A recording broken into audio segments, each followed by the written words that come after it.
Well, Russ, we'll start with the news that Reese McNally is going to be with you for the rest of the season.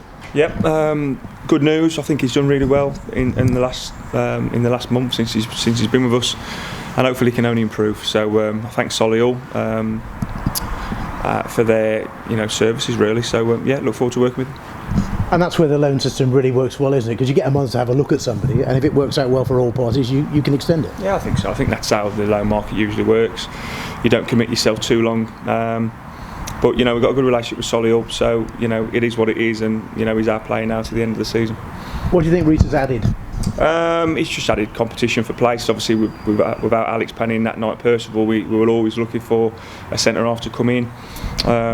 He's a good athlete, good pace. Still needs to improve. Still needs to improve on his timing of headers. But that's why I look forward to working with him. You mentioned that night, Percival and Alex Penny.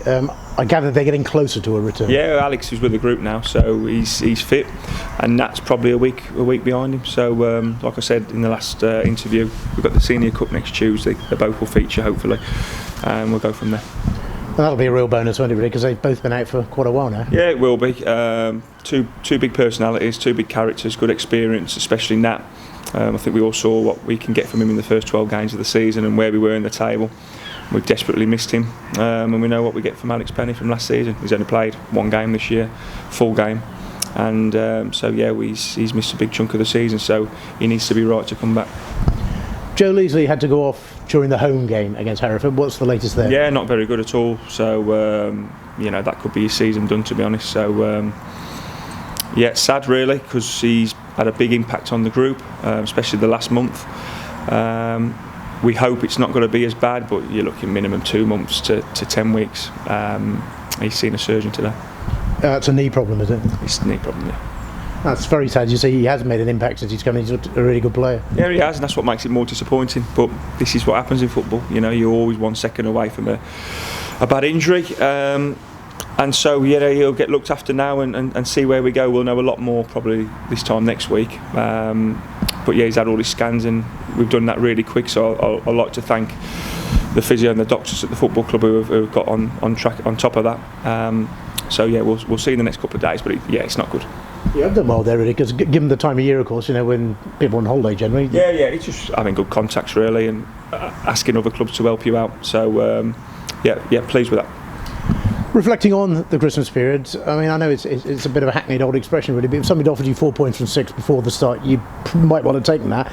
But are you disappointed you didn't get the 6 now? I am, after the first half of the second game. It was the complete opposite, and of course 4 points and go through in the trophy, you'd take that in the 7 days prior. But yet overall I'm probably disappointed, because I don't think we performed to how we could have done, and if we did I think we would have won both games. But hey, credit to Hereford, they come out with a different game plan and it worked. Yes, you hit the post in the first half of the second game, and if that goes in, it might have been a different game. Yeah, fine lines, and I think the game's a different scoreline then completely. But we didn't really capitalise second half on how we controlled the game first half, so that was disappointing. It kind of swung in roundabouts, really become a little bit of a basketball game, which I didn't like. So, but listen, 4 points, positive, 3 unbeaten now. We've got small steps, and we go to Leamington full of confidence. Yes, you're hoping that gives you the catalyst really now into what's going to be a very busy January. Yeah, busy Jan, but I've looked at everyone's fixtures, it's all busy, isn't it? We've got Leamington, the trophy, then Saturday, Tuesday for 3 weeks, so no rest for the wicked, and we'll look forward to it.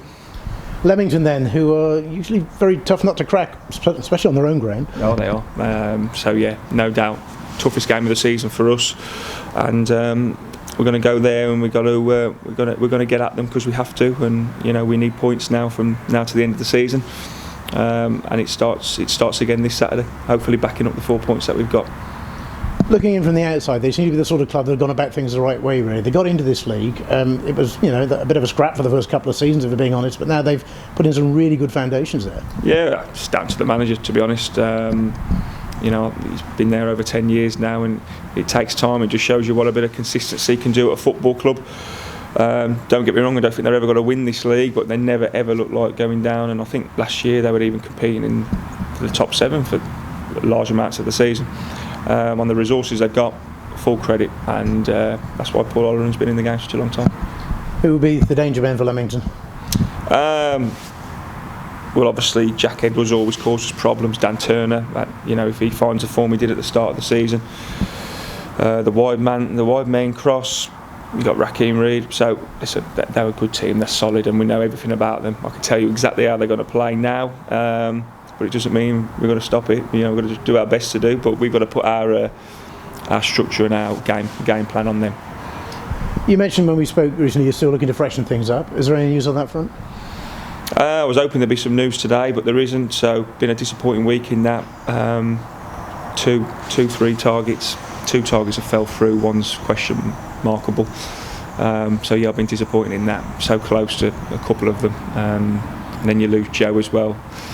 So yeah, been a disappointing last couple of days, I'm going to be honest. But that's football. We've made some good signings this season, and some just fall through the net.